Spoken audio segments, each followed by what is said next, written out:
uJesu Kristu inkosi bazalwane uyabusa ngemihla. Bazalwane namhlanje umenu wethu inkosi. Oh, siyabonga Nkosi. Ngathi singaqala njengobhosisa ukudla kwethu. Kwathi siyabonga siyahlanguluka ukudla lokhu ngegama lika Jesu. Amen. Nkosi, siyabonga. Okay. So bazalwane khona ama fruits, khona iplate la yama fruits, watermelon, mangoes and then apples. Bazalwane, cabanga ukuthi umango lo wasekhaya, ngithi phuma esihlahleni sasekhaya. And then ne watermelon le thengiwe. Nama apple la thengiwe. Hayi mina sitshalele bazalwane. Okay. So bazalwane sitshalele watermelon kodwa ayikavuthi. Alright. Hayi bazalwane siyaphuma nje. Total sisazovuna la ekhaya la. Okay bazalwane, so ama fruits wethu la.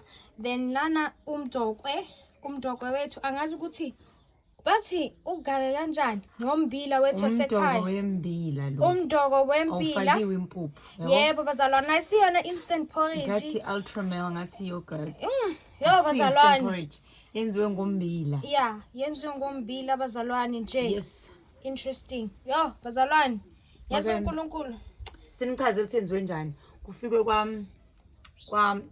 kwahulula umbila and then wabekwa walala overnight and then ngakusasa wafakwa emanzini wablend uqala wasumbila wablend and then wabekwa emanzini uyagaya kuhlahle kudala kwagaya ngetshe noma ugaye ngesigayi but sike ngoba sekuba na blender besiblend umbila osamncane and then wablend and then wafakwa ebhaketeni wahlala wakwaba ngakusasa kwaswaphekwa bayiparish afakwa amanzi nje kwakhishwa lokho okurafage kwathatha lokho kuyiliquid kwakhanya and then kwasekuphekwa iparish umnandi bazalwane masiwenze ngombilo lo kuba ngathi iultramel kuba ngathi yogurt natural kuba ngathi ultramel cause kuba ngathi ultramel but la senze ngombilo omhlophe there is why imhlophe bazalwane uJesu Kristu izinto ezayidliwa kudala bazalwane umntwana ivini emncane wayidla lezi zinto kudala ayilabo purity laba bafaka ama chemicals original uNkulunkulu kancane nje uzosiza bazalwane.